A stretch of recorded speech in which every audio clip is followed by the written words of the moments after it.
Welcome to the first episode of the Rising Conferences series, where we're going to talk about individual basketball teams and the history of their programs. In this first episode, we're going to talk about Samford University and their basketball program. Samford is a small private college that sits on a beautiful campus in the suburb of Homewood outside of Birmingham, Alabama. As of the fall of 2023, they had just a shade underneath 6,000 students, so we're talking about a pretty small private university. Samford joined the Division I ranks as an independent team in 1972 and stayed independent until 1978.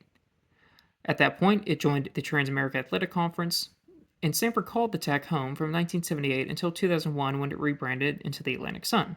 After that point, they stayed for another two-season stint before moving conferences. The TAC saw teams like Troy, Georgia State, Samford, Jacksonville State, Central Florida, Campbell, Stetson, Mercer, Jacksonville, and Florida Atlantic. During the Bulldogs' run in the TAC, they saw their only two NCAA appearances come in 1999 and 2000, where they lost both times in the first round as the 14th and 13th seeds, respectively. Longtime head coach Jimmy Tillett led the Bulldogs to a 24-6 record and a 21-11 record in each season. A fun fact about the 1999 season, Samford won the TAC Conference tournament despite being just a third seed. And another fun fact is Florida Atlantic's record that season, 2-28 overall, 0-18 in conference, so it's kind of crazy what a couple of decades can do for a school. For Samford, after back-to-back NCAA appearances, Samford stayed in the TAC when it rebranded into the Atlantic Sun for 2 seasons, and in both those seasons they saw pretty mediocre results. So after just 2 years, the Bulldogs left the A-Sun and joined the Ohio Valley Conference. In their 5 seasons in the OVC, they again saw pretty mediocre results 4 out of 5 seasons. In 2005-2006 season, Jimmy Tillett led the Bulldogs to a 2011 record, while 14-6 in conference play, but unfortunately for Samford, Murray State was a powerhouse that season and took the OVC's lone bid to the NCAA tournament. So after hopping around 3 conferences in a 10-year period, granted, one is a rebrand, Samford finally found a permanent home in the Southern Conference in 2008. Jimmy Tillett remained the head coach until 2012, and after 4 seasons of mediocre results, where the Bulldogs finished below 500 in 3 out of 4 seasons, Benny Seltzer took over as head coach. However, after just 2 seasons underneath Seltzer and a 24-41 record, he was also dismissed. The Bulldogs then hired Scott Padgett, who had been serving underneath Seltzer as an assistant coach.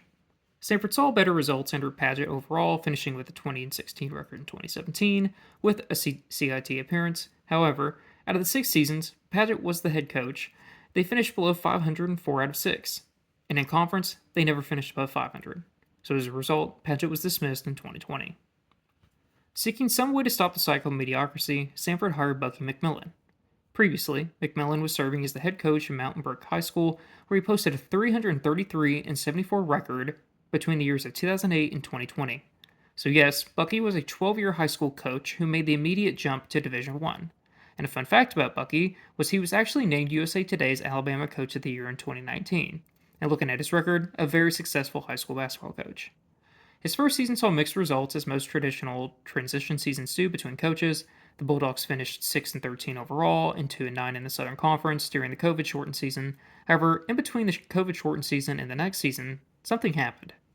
Samford went to now 21-11 and 10-8 in conference in the 21-22 season, then 21-11 again. However, this time around 15-3 in the conference in 22 and 23.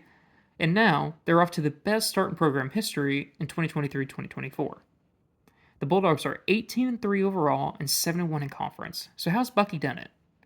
Let me introduce you to Bucky Ball.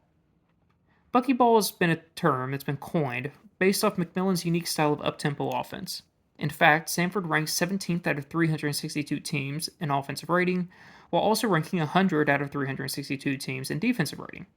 And for a team that's as good as Samford is offensively, you usually have to sacrifice defense more, but Bucky has found a way to be an offensive juggernaut while also still playing solid defense.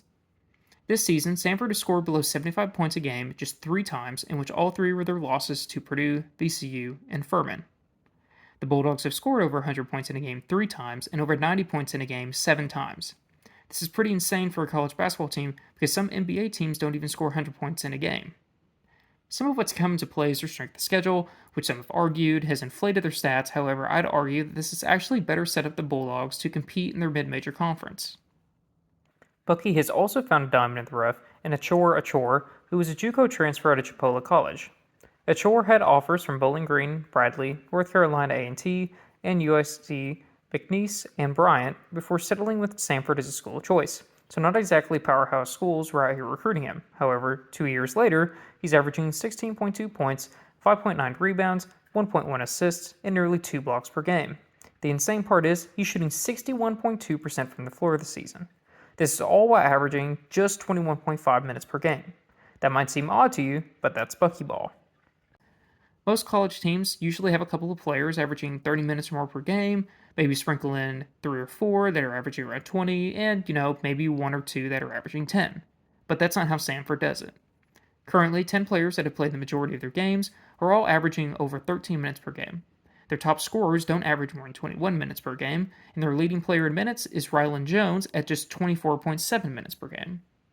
So, cross-referencing these statistics back to the offensive rating, it's clear that a big piece of Bucky Ball is fresh legs. Why drive your best players into the ground when you can recruit a whole team of offensive players that you can swap in and out and never take your foot off the pedal? This is what's led the Bulldogs to have one of the most efficient offenses in the Southern Conference and arguably one of the most efficient offenses in the entire country. Bucky Ball is real, it's intense, and it's fun to watch. In just 4 seasons, he's taken a program that's had decades of mediocrity and turned into a fast-growing name that a lot of college basketball fans around the country are starting to consider a household name. Samford is well on its way to its first NCAA tournament in 2 decades and will be a whiplash for the team that gets called against them on Selection Sunday.